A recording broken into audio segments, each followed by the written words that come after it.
Welcome to Everyday Martial Artist, a weekly podcast where you'll join me, Brian Doucette, as I interview a different martial artist each episode and hear their story. Some guests you may have heard of, and some you probably haven't. Be sure to subscribe where all your favorite podcasts are available. Also visit our website at everydaymartialartist.com. If you're listening for a specific interview, I sure hope you'll stay and check out the other episodes. A very special thank you to Topher Williams for our custom theme music. And now, the newest episode of Everyday Martial Artist. Everyday Martial Artist is brought to you by KOOnline.com for all your martial arts needs. Sparring and safety gear, rank belts, uniforms, weapons, patches, and more. Wholesale supplies made by martial artists for martial artists. Visit us today at ko-online.com. Hello and welcome to Everyday Martial Artist. I'm your host, Brian Doucette, and as we do every week, we're joined by a brand new guest talking about their life and their journey throughout the world of martial arts and other stuff they're involved in.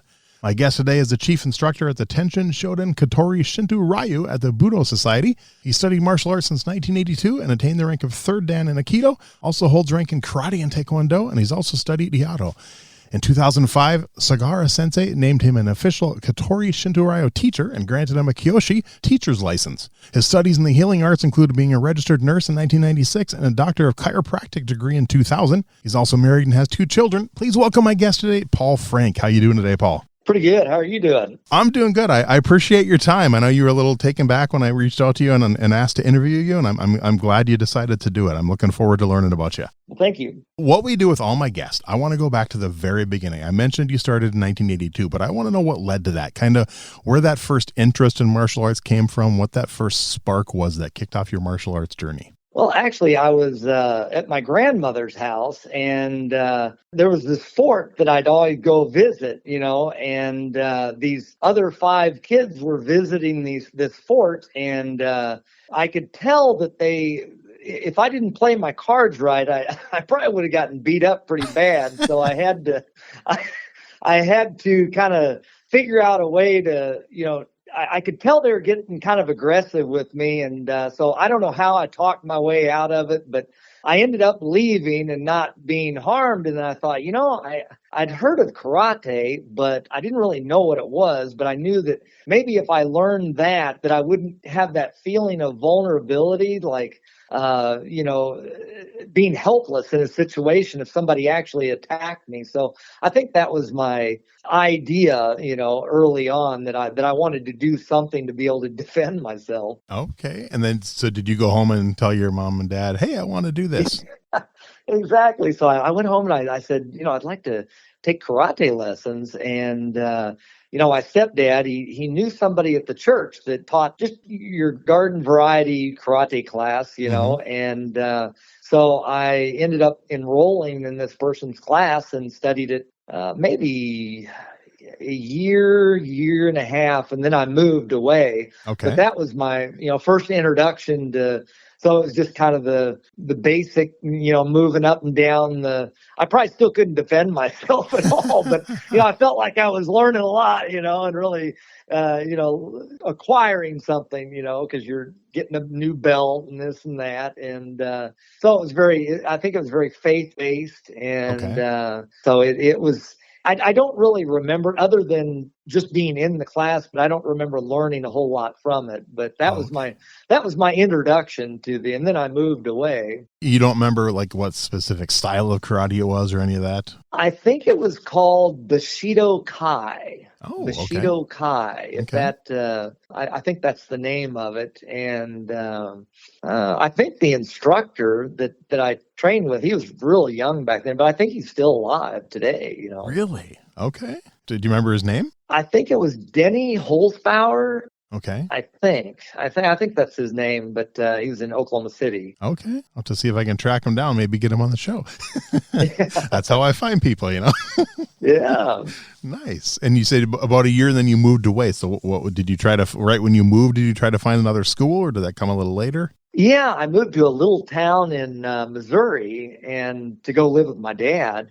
And when I got there, that's the first thing I wanted to do is find a karate school. So nice. I found this school and I went to the class, and I remember, I think it was maybe the 3rd class I was there, and the instructor said, well, this kid spit in your face, now beat him up. And I was I mean, Wow. something to that effect. Yeah. And I was kind of taken back, and I was, it just didn't resonate with me, Mm-hmm.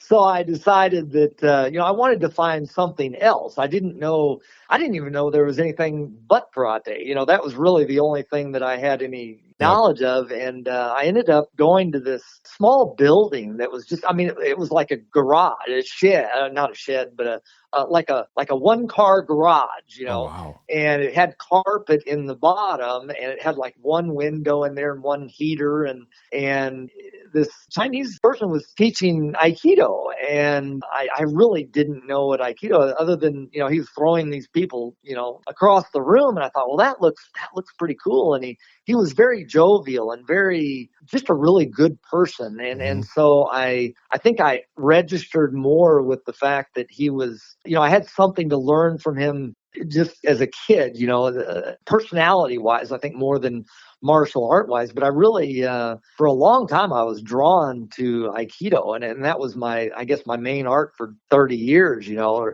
but I started there, and he had a judo background, so Mm-hmm. it was kind of a rougher Aikido than the softer Aikido stuff. And so then from there, I really I wanted to train with all these teachers that train with Osensei, the founder. So I would just go out and seek all these different instructors, and that was my main focus, Okay. for a martial art. And then but that's how I that's how I ended up starting Aikido. So did you purposely try to find different Aikido instructors and then just to get different experiences, or just different martial arts instructors altogether? Well, kind of a combination of both. I was kind of floundering when I first started. I really didn't know what my purpose was, and I didn't really have a direction yet. I was Mm-hmm. just, very serious. I mean, I thought I was really serious, and I wanted to learn. And I mean, like we had a break fall-a-thon, and it was like we had to do 1,000 break falls in like, Wow. the whole day, because we were raising money for the children's therapy center, and so I was so dedicated. Like everybody else would, do like maybe a couple of hundred break falls, and after that they'd go to, doing back falls, but I was determined I was going to do all 1,000 of them Wow. as break falls. And we didn't have like the instructor throwing us. People that would, were donating the money. I think we got 2 cents per break fall. I mean, Nice. I was not very smart, so, but the people would come from off the streets that gave money to, and they would throw you. So they didn't know how to protect you or anything like that. So, Wow. so it made, after about 800 of them, you had to learn how to do it right, or you're going to be punished really bad. So that really, it helped my, skills out to do that many in a row. But I was just, really dedicated to, and just, push myself to the max kind of thing, but in high school, it's kind of funny. In Mm-hmm. high school, my senior year, my teacher left town. So I ended up becoming the teacher because I was the only one left, the highest ranking left, so I Mm-hmm. had to, it was kind of funny because I'm teaching, martial arts in high school, and it was Aikido, and everybody was scared of me because I was teaching martial arts, I mean, there's a lot of kids that could have probably, cleaned my clock, but they were all scared of me because I was teaching, the Aikido. And so I did that. And when my teacher left, I thought, well, I need another teacher. So that's what got me into Taekwondo is, Okay. I just wanted to learn, and so I started Taekwondo, and that was a lot of fun. I really enjoyed the kicking, the punching, the just being able to use my whole entire body, and Mm-hmm. learn the coordination and the skills that it took to do that. And so I did that for a while. I think we talked earlier, did the Taekwondo demo team, and Yep. that was a lot of fun. I mean, it was really just a good experience, growing up and doing that. So that's still when I think I was in high school at that time. So that was my up until high school experience, at Mm-hmm. least. So did you do when you were on the demo team? Did you do some board breaks or brick breaks? Yeah, we all had to have a specialty break.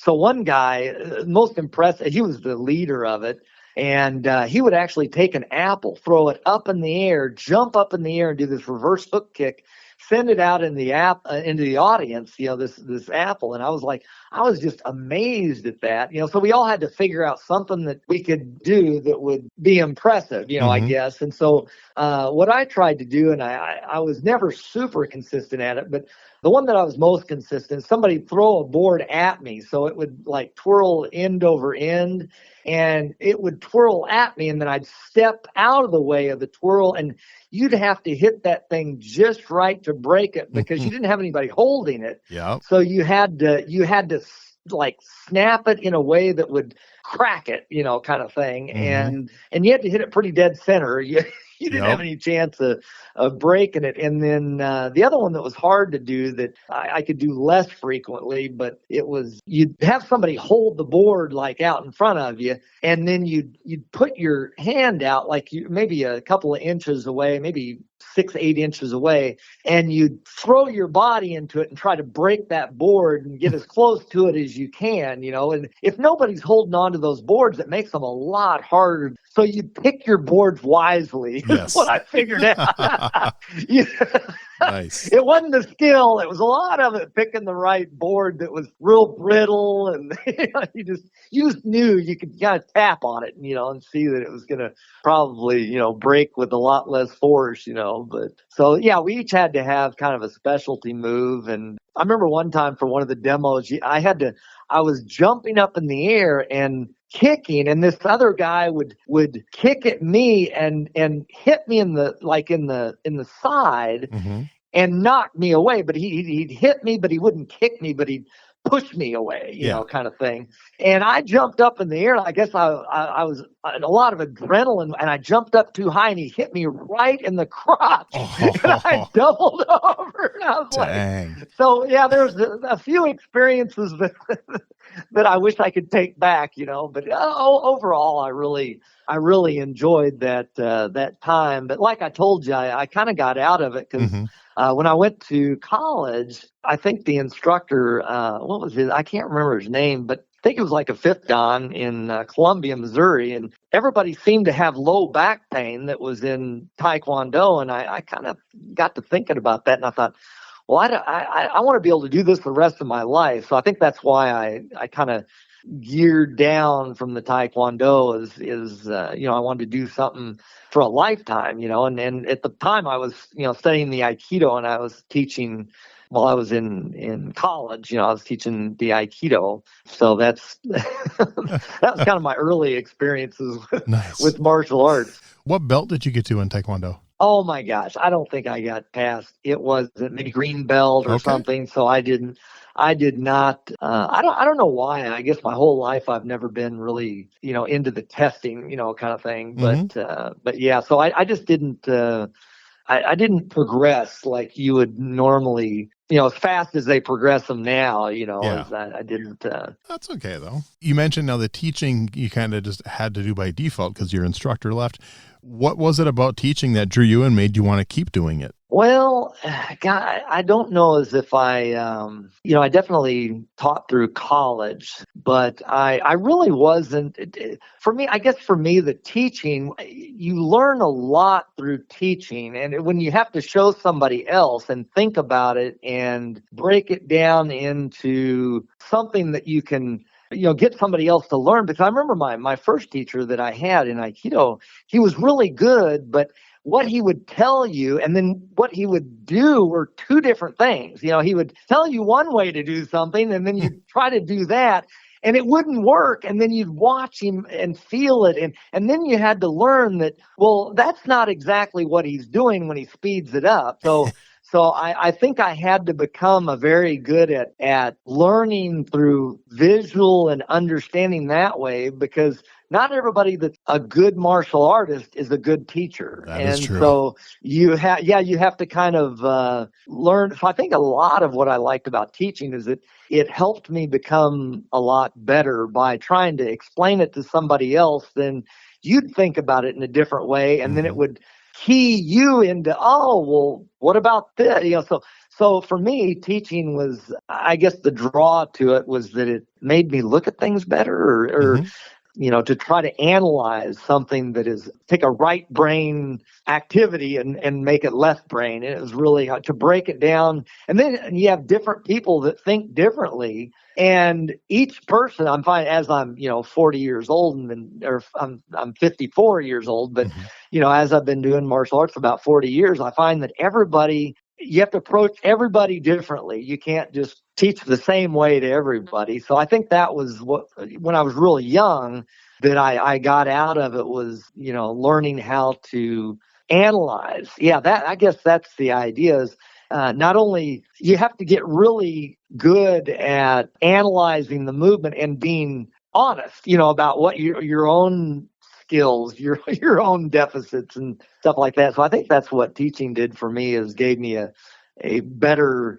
growth pattern, based on that kind of idea. I like it. The time you were in Taekwondo, did you ever do any competitions or tournaments? I did a few. I think we did. Mainly before I went to college, we would do some like competitions and tournaments, and but I don't remember it much. I think we went to one, but that was not emphasized at all. I think it was, in fact, yeah, I don't really remember much competing, like my daughter did when she went through Taekwondo. There's a lot of competing with it, but I don't remember that aspect of it. Maybe it's because my memory's going, but that could be part of it too. But I really don't remember that competitiveness of it. I was just okay. So then, what happened after college then for martial arts? Well, after college, like I said, I was really into Aikido, and I guess up until that point, I was really just kind of, how to put this, I was just dabbling, but I was very serious, but I didn't have any direction. I was just going to class and doing what I was told, but I had no real direction, and I didn't really understand my direction at the time. I do now, I think, but I didn't really understand my direction at the time. But I had two experiences that kind of changed my whole direction. Is I started studying iaido, which is the sword, because my Aikido, after maybe 10, 15 years, it just wasn't going anywhere for me. And it's like I was missing something. I didn't know what I was missing, but I was missing something. I knew Sensei, studied weapons, to gain the skills that he had. He was studying weapons. So I thought, well, maybe the reason I'm not developing skills, because really after 40 years, I look back and I say, really what I was doing is I was wanting to gain skills, but I didn't know that at the time. And so I found this iaido teacher that had a solid background in Aikido, but his thing was karate, and his teacher was a very, very traditional Okinawan karate teacher that, he had to defend his life with this stuff. So it wasn't like he was, Taiko Yata was the head instructor of the school, but his student was my iaido teacher. And so I think this experience really changed my whole life as far as my direction, and then I took a deeper level into the martial arts. But he's very, very Japanese, and he taught, the education was completely different than what I'm going to call the Americanized martial arts that I'd always trained in, but he taught completely different. For example, when I would do he obviously taught me a kata. You learn kata in iaido, but he would say something like, "Why do you think so and so?" After I would do a movement, he'd say, "Why do you think this?" or "Why do you think that?" And I'm like, how does he know what I'm thinking? Because most of the time he's pretty spot on as to what I was thinking, and until I changed my thinking, my technique wouldn't improve, and so that was so bizarre. I think I trained with him just only to figure out how the heck did he do that. I was so amazed, because I was used to teaching a technique, and then you'd reproduce the technique, and you'd just train till you'd learn how to do that. Yep. And he also taught it in a way that was like, he would teach you, and then once you would get that, he'd move on to something else. So you never got an attaboy, like, oh, you're doing really good now. There was never any of that, And I remember one time I got really frustrated, and I said, look, no matter what I do, it's always wrong. Now, I didn't say it to him like that. I was always real polite about it. And he looked at me and he says, do you want me to teach you American way or Japanese way? Meaning, I look back and I understand what he's saying. He's saying, do you want me to make you feel like you're learning something and give you a rank and this and that? Or do you want me to teach you something of value that's hard to get, And, I remember if something was really hard, I just could not get it. And I think one time he said to me, he says, if it was easy, everybody'd do it. Yep. So I thought, oh, okay. So, he had a way of, humbling me out. But, his teacher was, Taiko Yata. And I remember he would come in the dojo, and I think after 5 years or so, he'd always see me in the dojo, and he'd always, and then, one day his teacher, who was Taiko Yata, probably one of those dangerous people I've ever seen in my life, but he would come in and take over the lesson and start teaching me this karate, and this hardcore Okinawan style karate, different than anything I'd ever seen in my life. And, first he'd say, oh, your Aikido no work. And then he'd begin to show me exactly why I didn't know what I was doing. And this guy changed my whole perspective in that he was teaching me principles. Like, he taught me more about how to move a weapon like a sword, because I train mainly sword now. Mm-hmm. And this karate teacher is spending the time, it totally took over my lesson from my original teacher and would start teaching me this Okinawan style karate stuff and my whole lesson. So here I'm there for a private lesson for somebody else to be teaching me. And he comes in and and this started happening over and over and over again, and I started really enjoying those lessons that were, he didn't teach me kata. I couldn't do a kata to save my life, but he would teach the application of the katas. So he'd say, this movement, and then he would just show me how to make it work, and I didn't dare say, well, I'm here to learn from your student, I didn't dare say that. So I would just take the lesson, and that really changed my perspective as learning. There's American style thinking and movement in martial arts, and there's traditional and more Koryu arts, or more of so that really kind of influenced me to look deeper, and so that influenced me a lot. And I also had another, influence that really influenced the beginning of me stepping outside of what I had known, was I met this Shinto priest that lived up in, he lived up in near Granite Falls, or it's near Seattle, north of Seattle. Okay. There's Everett and then Granite Falls. And I met him, and he was very soft and flowing. He studied Aikido, but he had a background, I think, in some real hard jiu-jitsu style until he hurt his back, I think. But just phenomenal guy, and very controversial, But I went out there and I trained summers out there with this priest. He's actually an American, but he's more Japanese than most Japanese I've ever met, and but I every morning we would go out, and before we'd train at the dojo, we'd walk out in this, it's called Misogi. You go out and there's this glacial runoff water, and so we would put this diaper looking thing on called a funadosh, and we'd go out and, we'd sit in this water for about, this rushing water, we'd sit in it for about 2 minutes, it's freezing cold, and I remember you'd chant, "Alright, Mike, going to right or Kanjo Jo," and it was a good experience. He taught me a lot of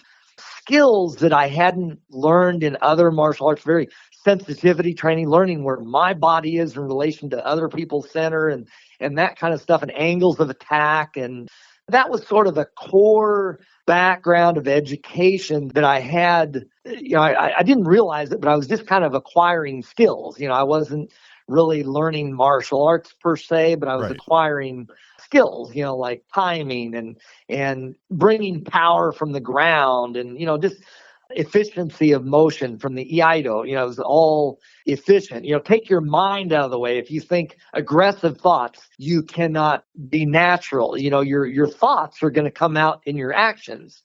And so it was really about, learning how to adapt quickly. Like if somebody shows a technique, you can easily change what you're doing. You're not locked into your, own mind.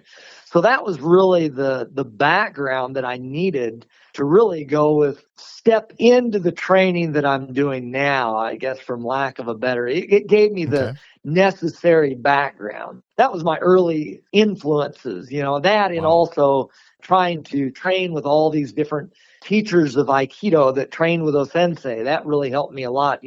Each person would have their different flavor on the Aikido, and that was my background that kind of gave me the base. Okay. What led you to the Budo Society? Kind of how did that start? The Budo Society was started as it's kind of funny. I'm not really part of the Budo Society. The Budo Society was started, UCO, which is University in Oklahoma. Mm-hmm. It was started because I actually came to Oklahoma I was going to move to Oklahoma a long time ago, 15 years ago or something like that. I was going to move, 20 years ago. I was going to move to Oklahoma and open my chiropractic practice and start teaching Katori Shintō-ryū here in Oklahoma. And a whole life of events changed. I didn't end up coming down here, but I started a school down here, and they started, and then I didn't have contact with them for a long time. All of a sudden, I turn around, they're still practicing after years, so. Wow. So, but that's how the Budo Society really doesn't have anything to do with me. It's just more of a place that we train. And so it's just like it encompasses, because he taught, I think, Kendo and some other martial arts were taught under the umbrella of this Budo Society. So that's kind of how that happened. Usually people don't find me through that Budo Society. So. Oh, really? Okay. Yeah. So that's why that's rare that anybody finds me through there. Yeah, that's where I found you. So that's why. Wow. Yeah. That was the website. Is there another separate website for your school that you teach at, or is that? Well, yes. I teach both at the UCO, and that's the Budo Society, but I teach at a karate school. It's a Goju-ryu karate style, more traditional Goju-ryu karate style, and I think it's called the Tatsukan Dojo in Oklahoma City. And so that's where I teach. One of the teachers, my student, Katori Shintō-ryū. So that's my connection with that school. And so we actually have two places to train. And then, but most people find me through my website, because I teach, not website, YouTube channel. So I started a YouTube channel about maybe in COVID, because this is kind of a true story. During COVID, you don't have anything else to do, so you're on the YouTube, Yep. And so I'm watching these sword videos on YouTube, because it was before people posted much on YouTube.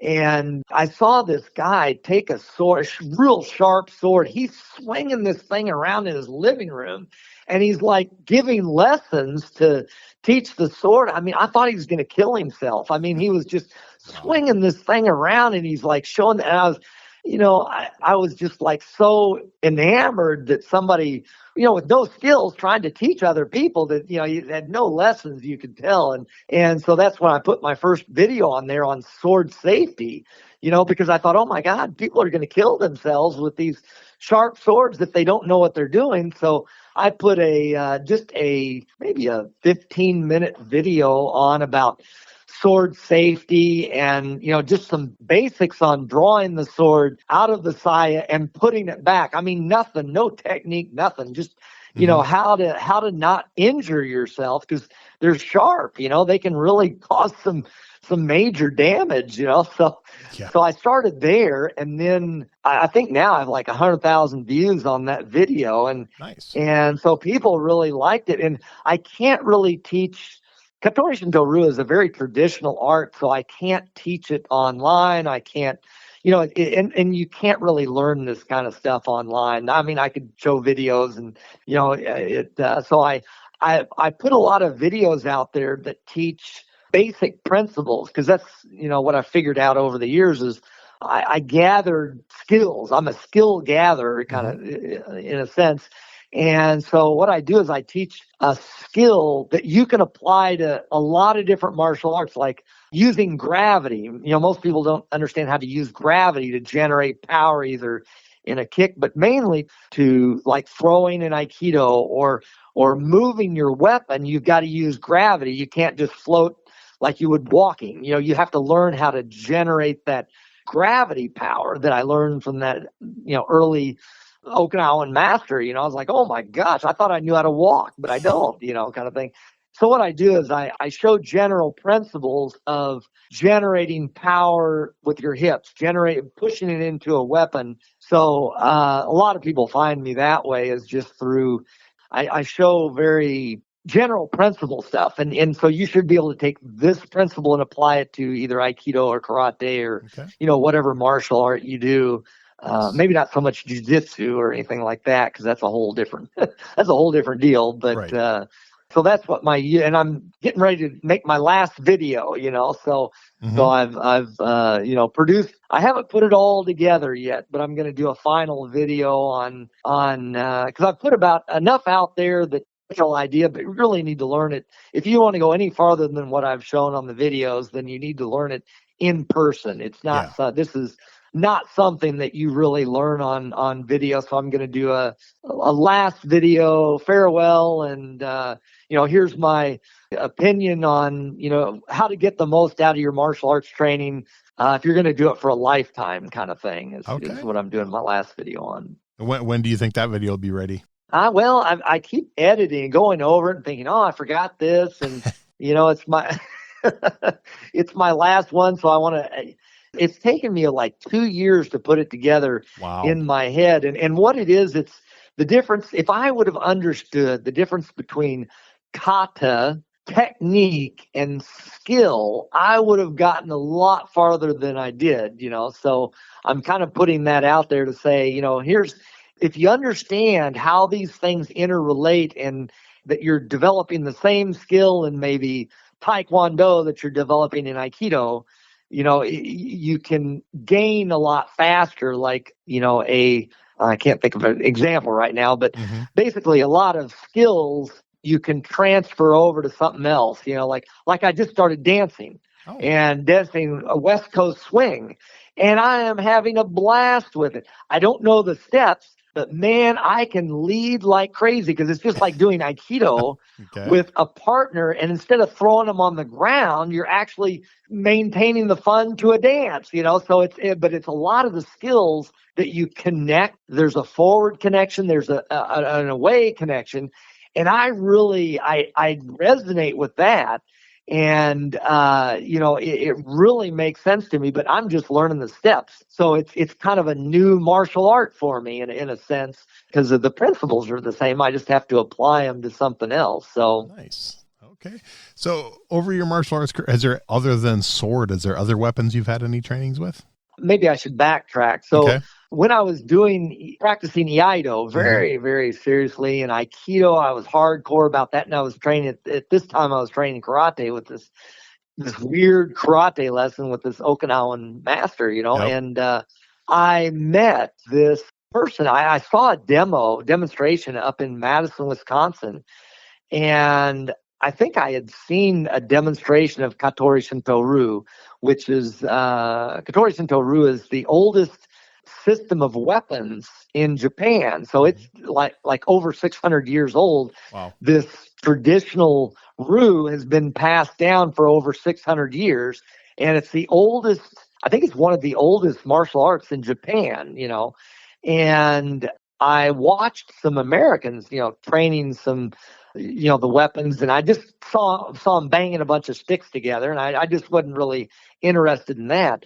But when I saw Sugawara Sensei came over from Japan, and Sugawara Sensei is this really interesting individual. He trained with O-sensei, so he had that background. He also trained Goju Ryu under Miyagi Sensei, I think, and he got the only person, or maybe a few people, I don't know how many, but his most prized certificate was He received his teaching certificate in both hard and soft style Goju-Ryu. And that was the most endearing acknowledgement, I guess, he got, was his Kyoshi license, his teacher's license in that style. And he also started studying Katori Shintō-ryū with Totake sensei, which he just passed away a few years ago, but he was real famous for doing, being, the head of the, Katori Shintō-ryū for a long time. And so at any rate, so Sugawara sensei came over, and I watched him give a demonstration. I didn't know about his background, who he was or anything, but I watched his demonstration. I said, oh my gosh, this guy has skills that I want. I didn't care if he would have taught tiddlywinks. I didn't care. I was going to go train with this guy. And because, it was amazing. Just the focus, the presence, the ability to move a weapon with your entire body, and the connection that he had. And I was lucky that I trained with all my training.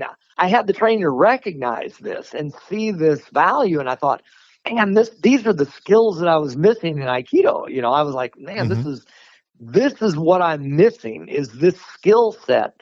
And so after the demonstration, I said, I want to be your student. 100%. I was committed to being his student. And luckily, he had a student in Kansas City that was, I think he was worked at the consulate of Japan in Kansas City. Okay. And so I went to train with this guy in Kansas City, and he didn't have anywhere near the skills that Sugawara sensei did, but he would give me the kata, or the language, the kata. So you learn katas using a sword, two swords, naginata, bojutsu, and yari. And so it was this whole system of weapons. And so I trained in that to learn the language, and so I wanted to learn poetry, but I had to learn the language, first before you can write poetry. Yeah. So I trained with this teacher in Kansas City, and then he invited me to go live in Japan for a while. And I said, oh my gosh, Wow.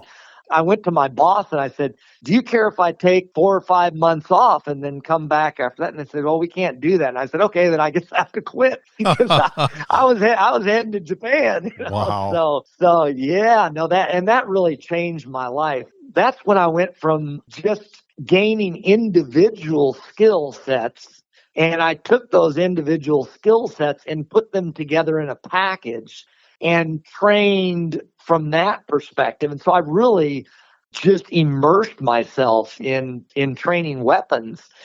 And it was so much harder because, somebody grabs you, or, you're throwing somebody or grappling, right? You're dealing with when you physically touch them, and then you have to maybe throw them with your hip, or, use finesse and feel their energy.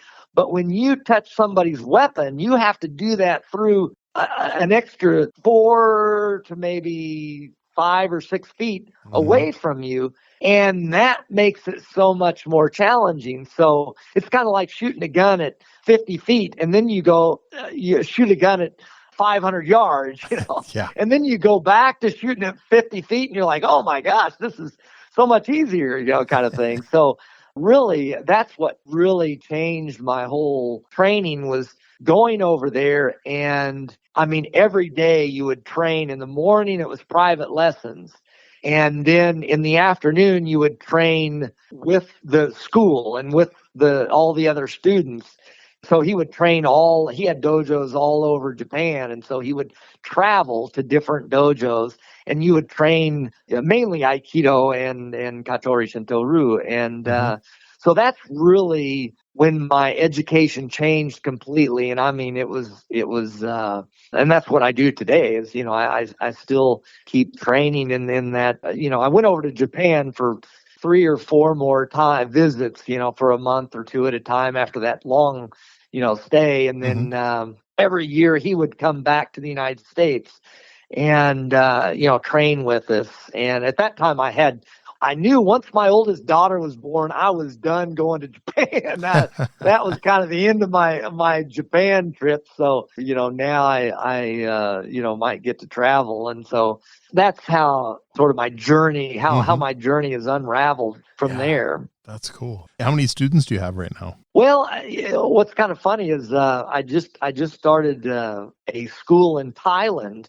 and I have more students in Thailand than I Really? than I do here in Oklahoma City. So Wow. now it's people now they'll find me, and they want to do that. So travel to Thailand. I've been invited to Bulgaria. I've never been to Bulgaria, so I think that's fascinating to go over there, and so I'm going to get to see a whole different culture, and I'm pretty excited about doing that. So, but here maybe I'm saying 8 max. That we might have 4 to 6 in a solid class. So training swords it's a little different than the other martial arts. You kind of have to have a background in some type of martial art, because I've only seen one student really thrive that didn't have any martial arts background, but he had to work tremendously. So you really should, coming into it, you should have a good 10 or 20 years of training of some type of martial art before you pick up something like that, and then because you have to have basic fundamental principles of kata, that kata gives you, and that training gives you in general, so that you have the coordination, the focus, and the timing to train something that, like more of a traditional weapons. That makes sense.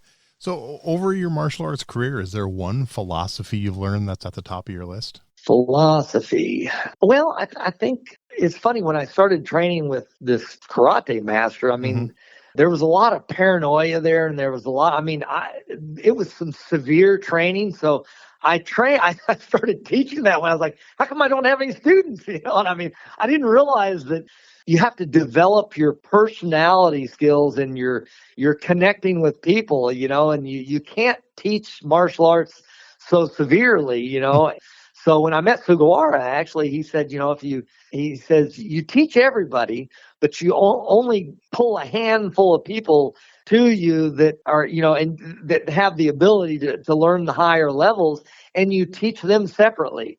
And so he basically gave me this philosophy that makes sure everybody you train with feels good after you finish training with them, because like when I was younger, I used to just mow somebody over to show them they didn't know something, so that they would sort of get the idea that they've got to be humble about this to grow. And well, you piss off a lot of people doing that, Yep.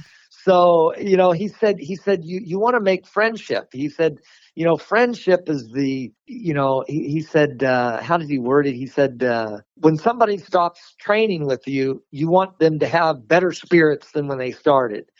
So, and it took me a long time to figure that out, so I guess the overall principle is that, we're here to support each other. It's a martial art, but, you've got to develop your people skills that's what's most important, of the whole thing is really helping people to grow both mentally and not just, before, it was a lot younger. It was all about developing skills. And I didn't care how mean my instructor was, or I was just going to stick it out. I didn't care how much they abused you. I was going to stick it out to learn what I was, meant to learn. But now I've really got this philosophy of, people first, you know what I mean? And so I guess that's my overall philosophy, is that we're never going to use this to go into battle. So developing these skills are only a hobby, or but we're not going to take this stuff into battle. And, just beyond the ability to defend yourself reasonably, if 3 people have guns and they're pointing them at you, you're not going to be able to use this stuff, kind of thing. But, in a reasonable situation, you need to be able to defend yourself. But beyond that, I think it's about developing and growing, I guess, continually. I guess the other philosophy would be, I see a lot of people that they stop growing and they start teaching. And so they teach from their perspective, And like if you meet them now and then you meet them in 10 years, they haven't changed. They're doing the exact same thing. So Right.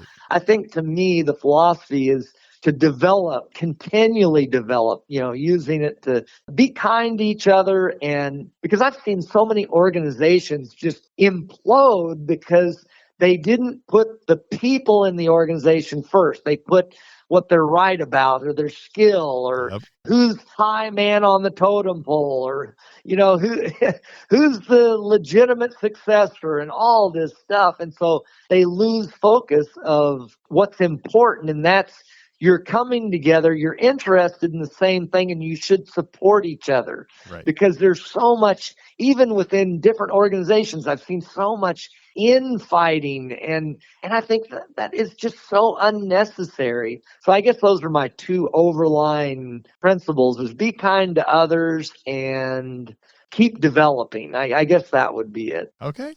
How about a worst martial arts related injury?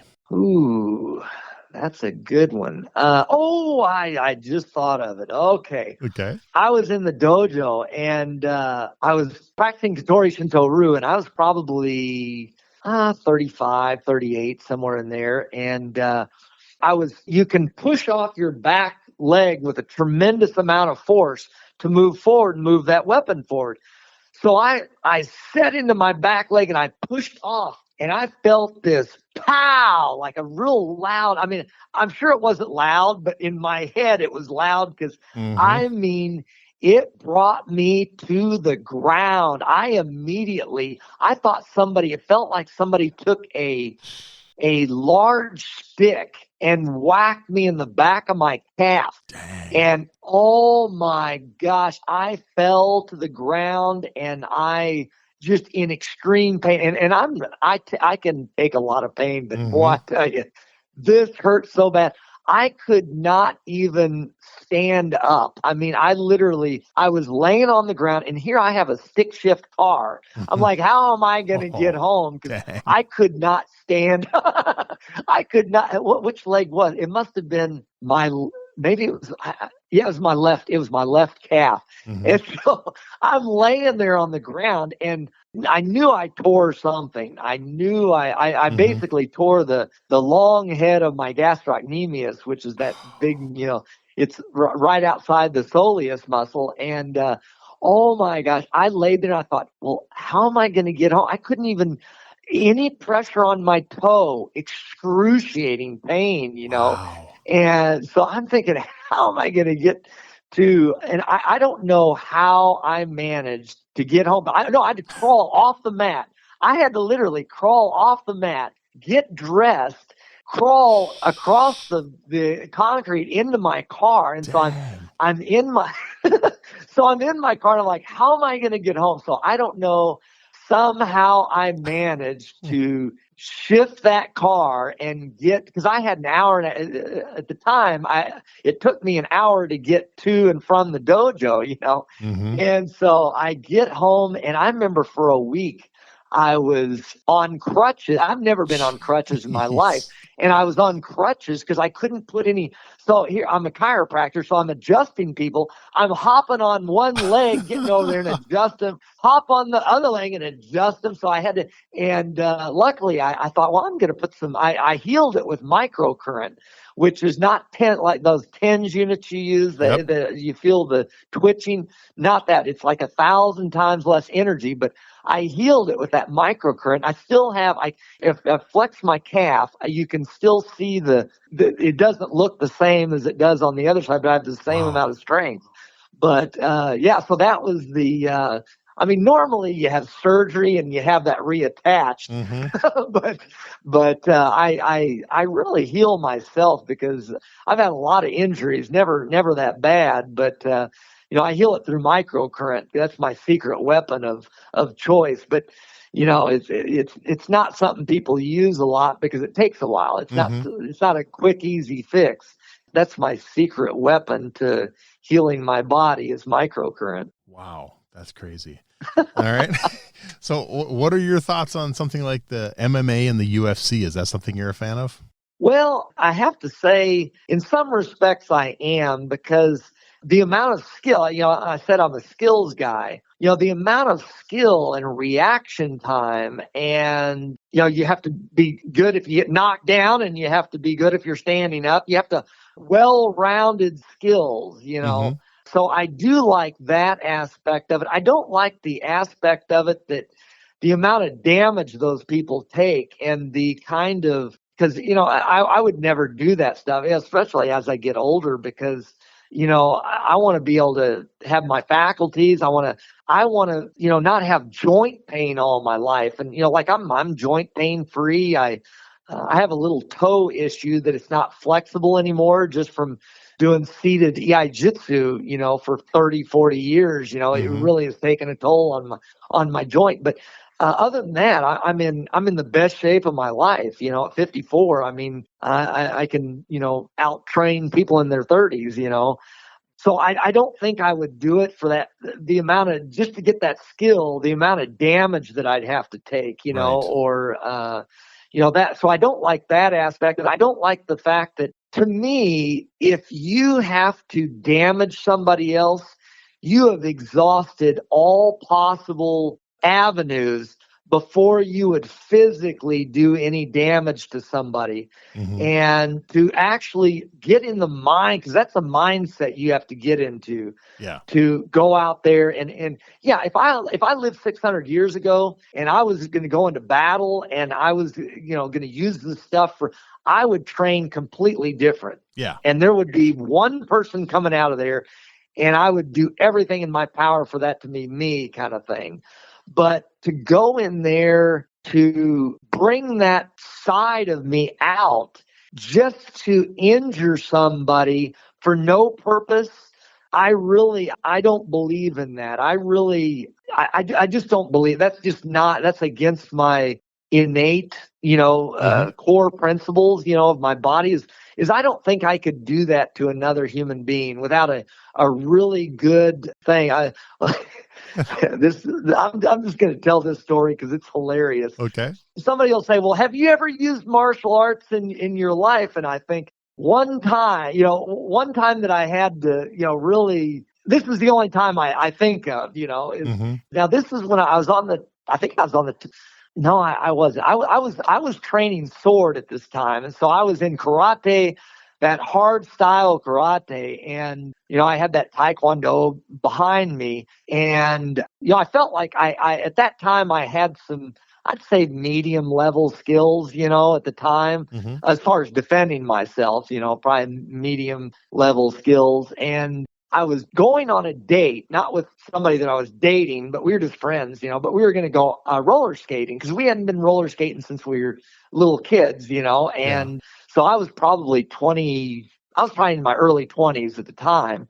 So I was driving off this off ramp, and it was in a small town. So there was two lanes coming the other way, and I was in the inside lane of the two lanes going, that direction, So I took the ramp off of the highway onto this little 2-lane or 4-lane road, and I had to come to a stop, and there was nobody else in the cars, that were going on the same road that I was going to get onto. So I just merged into the right lane, and I didn't see anybody behind me. Well, somebody had come across the median and from the Applebee's and was in my blind spot, and I couldn't see him.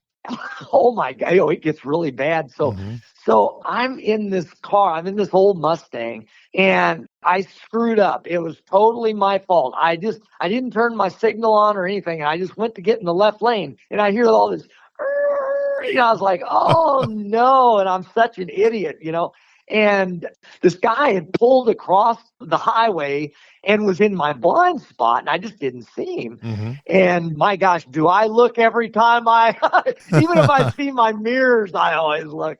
So this guy comes up beside me and is screaming and yelling across the seat. His girlfriend's in the passenger side. She has this big, like, slushy in her cup, this huge cup, and she throws it all over the side of my car. And luckily I had my window up. I had my window up, or I'd have been covered in slushy, And then they got more pissed off that I didn't have my window down so they could drowned me in this slushy. And I must have said, I'm sorry, 1,000. I was like, I'm sorry. I am, you know what I mean? That's all you can do. When you're an idiot, you screw up. I'm sorry. That's all I could say, you know? And then he starts swerving at my car, you know, swerving towards me and swerving away from me. So I kind of I merge over into the right part of my lane, you know, and he's just swerving at me. He's cussing and screaming and blah, blah, blah, blah, blah, you know. And then he gets in, I mean, there's people all around us by this time, you know. Then he gets, no, there's people behind us, but nobody right where we're at, you know. Then he gets in front of me, and I thought, well, the only reason he's going to get in front of me, he's going to slam on his brakes. So he slams on his brakes, and he comes to a complete, and then he gets even more mad because I didn't rear end him. So then he, and I mean, I'm going, oh my God. And so then he comes to a complete stop, you know, and he comes to a stop and he jumps out of his car. He turns around and he goes, you want me to kick your ass? And I swear to God, as God is my witness, I started laughing, not because no. We're talking like a nervous laughter, like, oh my God, what is this really happening to me? So I'm laughing about this really happening to me. And it doesn't help that I have a shirt on that says, eat Mexican, but you can't see the Mexican. All you can see is the eat me part of Mexican. And I didn't realize this till I got till this whole thing was over. Wow. But when I started laughing, he started walking towards me. Jeez. And then at that point, all I know is I got the most serious feeling come over my body. And I wasn't mad. I wasn't upset. I was nothing.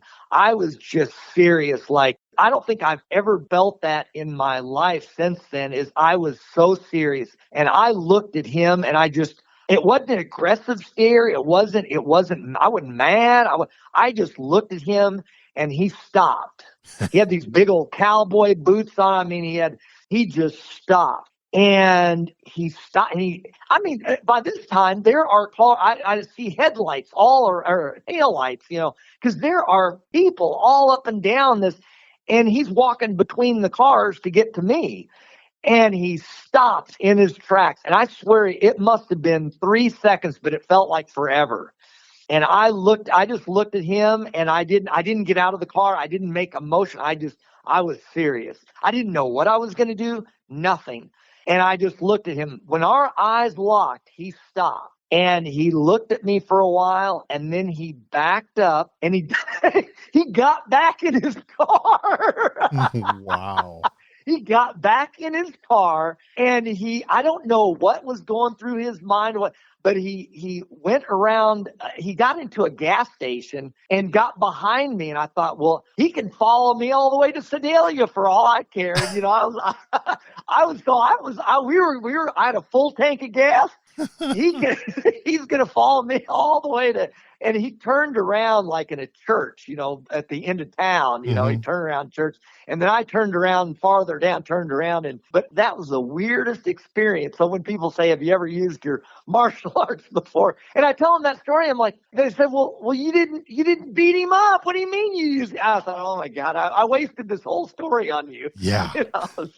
That's so my awesome. point is that you don't want to have to do that. But what's even funnier is when I got out of my car, I looked in the back seat and I had my razor sharp 32-inch katana in my back. So I thought, man, that would have been funny just to jump out of the car and about that katana. Like, that's not a knife. This is a knife. You know, kind of jump out like a crazy person with a sword. That'd been good. I know. Speaking of that, one time they talked me into going to a Halloween party, and they wanted me to dress up like a samurai. So I said, yeah, that's no problem. So I put my hair back in a ponytail, and idiot me, I didn't need to take my sword with me to this, because I didn't really think this through, but I'm at a bar with a bunch of drunks, and I have this razor sharp katana with me, and I'm thinking, this is not a good idea. So the whole night I'm like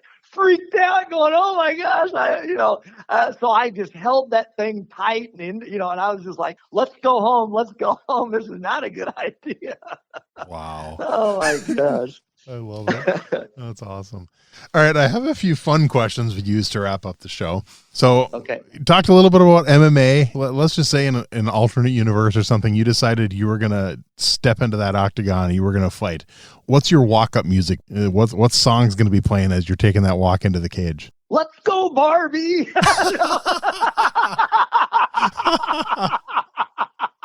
I would love that. That would be awesome. No. You know what I would do? Here's what I would do. I would show up with a walker and I would limp myself if I was really good. Now, only if I was really good. I would limp out there with a walker, barely get in the ropes and have somebody put a chair down for me and just kind of sit there till I was ready. That's what I would do, I think. Just to jack with the guy. Nice. Oh, yeah. All right. Who are 3, 4, 5 names you would put on your personal Mount Rushmore of martial arts? Give me a context, like skill-wise or it's people-wise. Completely up to you. I mean, people pick like Bruce Lee and Chuck Norris. People pick only people they've ever trained with. And I had one person pick only their own family members who are all martial artists. It's really up to you. Just people that you look up to, or people that influenced you in martial arts. It can be people and you've met. It can, like I said, it can be someone like a Bruce Lee who you never met, but kind of up to you. I've had people give as few as 2 names and as many as 8, but it's usually around that 3, 4, 5 range is what people go for. I would say one of them would be my daughter. Okay. She went through this 7-hour green belt test that just amazed. She got the Pukers Award, and so but ever since she did that test, I mean, she had a phenomenal Taekwondo teacher and amazing. I mean, if you want to interview a person, it would be him. But amazing teacher. And from that experience, after that experience, she knew she could do anything. I mean, she bought her own car at 16. She is just an amazing person, but it was due to her martial arts training. I would say she would be one of them because of that, watching her go through that. So that would be one of them. Nice. Gosh, I would say Sugawara Sensei. Okay. Just because his path is, I feel like he's just farther down my path, because who he is and where he's going and what he did was, I would say that would be another one. Let's see. Gosh, there's so many. I would say biggest influences would be, I would say, my first teacher in Aikido would be maybe Paul Chang, and Koichi Barish would be another influence that really influenced me in where I am today, and Shiro Shintaku. I think those are the ones that I would say from the point of influenced my development as a human and as a martial artist. Not necessarily the most skilled, but the most influence in my life. Yeah, the most influence that I had in my life would be those people, I think. Good. Nice. All right. How about a favorite martial arts book? Oh, favorite martial arts book. There was this book, and I don't remember the name of it, but it's Teshu, I think was his name, but he was a samurai warrior sort of at the end of that era, and his life, how he thought about martial arts and how he developed. I'm not a big book reader, Okay. If it doesn't have a lot of pictures in it, I'm not in it. No, but it's, I'd say that was one of the most influential books and I think I read a book every year by Satomi Sensei, Aikido book that he wrote, Dynamic Circle or something like that. But Satomi Sensei, he had some influence over me. But his book, I remember reading it every year, and every year that I'd read it, it was like reading a different book, as I'd get more experience and So it was like reading. But those are the two books that I look back and remember reading first, and then that I was influenced Okay. by reading those books. Okay. Now, this one you may not have an answer for. We'll see. But do you have a favorite martial arts video game? Did you ever get into gaming? Oh,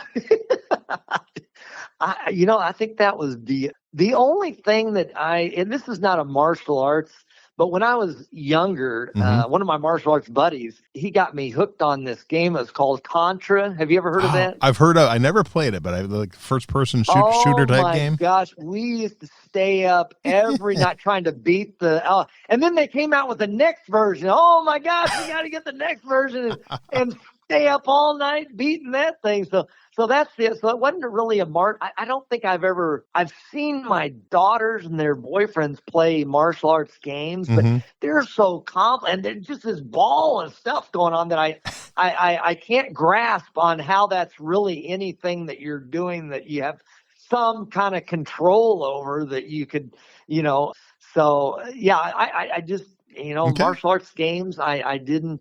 So Contra would be as close to a martial art game. We'll take it. We'll take it. How about a favorite martial arts TV show? Oh my gosh, TV show, martial arts TV show. Give me a second. It'll populate martial arts TV show.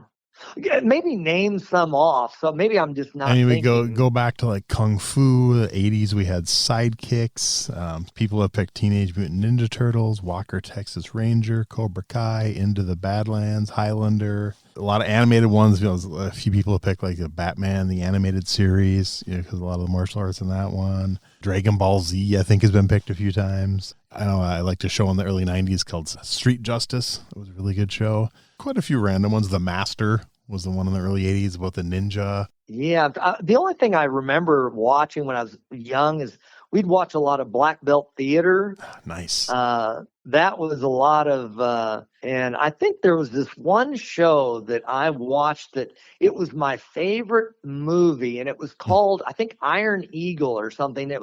This guy had these knives attached to his inner, like, it's like a knife blade that's like where his ankle is. And so when he'd get into a fight, he'd slide these knives onto his wrists, like would be his forearm and wrist.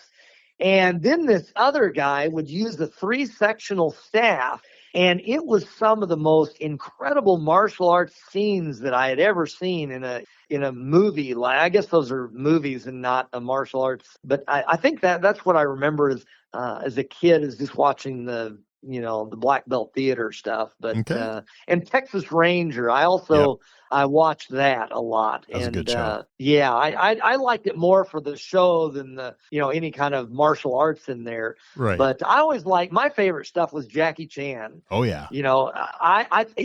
He would use comedy, you know what I mean, and make it fun and not like you're hurting people, you're just dancing with them, and so it was not this mean, aggressive stuff, but it was just, he was having fun defending himself kind of thing, Yep. So that was always my favorite. But of course, I always go back to Bruce Lee and watching his, because I think he's just amazing. And I really, when I was younger, I had no appreciation of Bruce Lee. Oh, wow. I did not like any of that stuff at all. But as I got older and as I started to understand his stuff, so to speak, I really started to really study him a lot, because he was just such an amazing individual, and he had amazing concepts, and he his reflexes were just incredible, and so I really like watching him and his philosophy, and so that would be, as I'm getting older, that would be what I would watch now, as something like that. Okay, nice. All right. Final question. This one doesn't have to be a martial arts movie. Any movie you've ever seen in your whole life, favorite movie fight scene? Oh, let's see. And this one, anything goes. People have picked like the Rocky movies. They picked Marvel movies. They picked Princess Bride and everything in between. So it's completely up to you. I liked, one of my favorite fight scenes was when Benny the Jet fought Jackie Chan and they Meals were on really meals. going after it. They were really, and they both got hit. I mean, you could Yep. tell they were really. So I think that's one of my favorite scenes of any, because it was not a. Now when I watch a lot of stuff, it's so choreographed. Mm-hmm. It doesn't look right. But I understand now. I understand the perspective of you've got to make it look flashy for the person watching it. Yeah. But that wasn't real flashy, but it was real solid work, and it really demonstrated their skills. And so that's the one thing. I don't even remember the name of the movie. It's Wheels on Meals. Oh, Yep. yeah. A lot of people have picked that one. So that someone actually Really? just picked it like a week ago when I was talking to him. So yeah, Benny was on the show and talked about it. That was incredible. So, well, yeah, if you talk to him again, tell him he's got a fan from that. But I will do that. That's awesome. Cool. Now, what are some of the people some of the people you've interviewed? Some of the names that you might recognize. Let's see. Going through my list. Obviously, I have Benny the Jet, Don the Dragon Wilson, Cynthia Rothrock, Jeff Speakman from the movie The Perfect Weapon, Sensei Fumio Demura. I was lucky enough to have him on the show before he passed away. Oh, okay. Yeah. I've had about 5 people from the Karate Kid and Cobra Kai movies and TV shows. Larry Tatum. Who else? Kathy Long. I've heard her name. Yep. Yeah. Was she in some of the movies? She was in some movies. She was more known as a kickboxer back in the 80s and early 90s. Oh, so, got it. Yep. And I've had a lot of Olympic medalists on the show and things like that, and some NFL Hall of Famer. If you were a football fan, I've had 4 of the original American Gladiators from back in the 90s. Oh, yeah. Awesome. Yep. No, I had Nitro. Oh, Nitro was on the show, so that was kind of fun. Oh my gosh. Yep.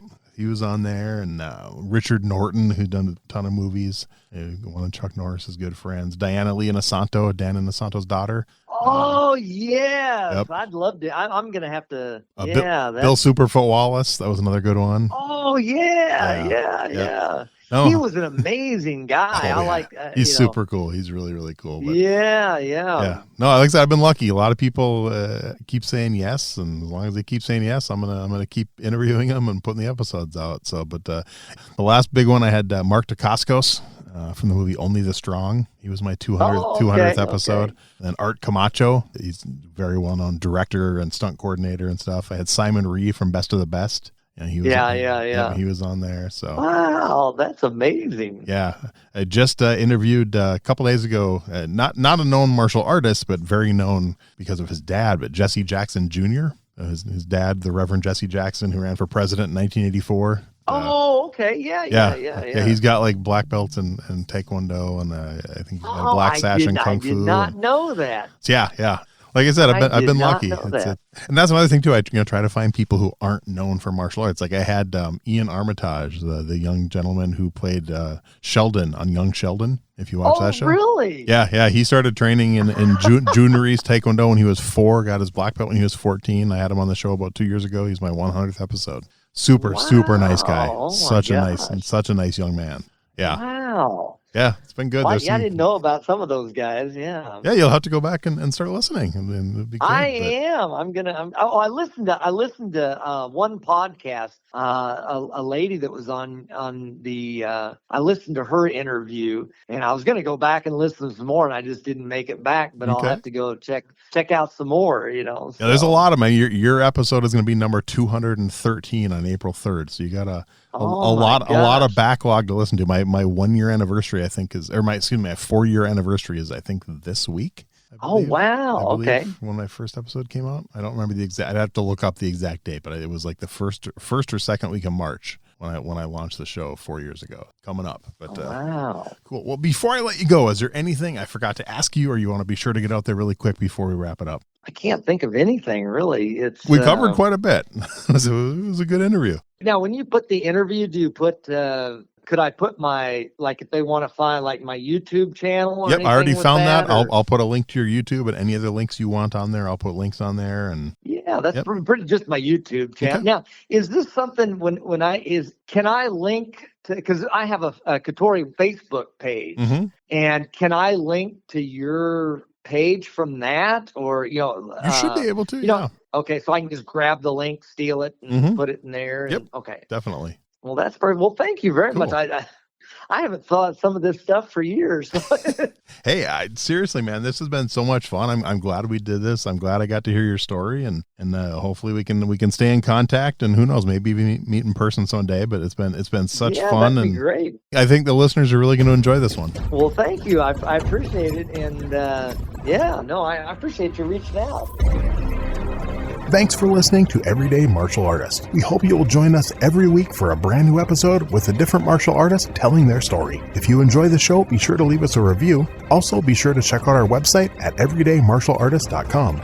There you can find all of our episodes and contact us to suggest guests and ask questions. Again, thanks for listening to Everyday Martial Artist, and we'll see you next week. This podcast is a production of Unfiltered Studios. If you would like to know more about joining Unfiltered Studios, please visit our website at unfpod.com for more information.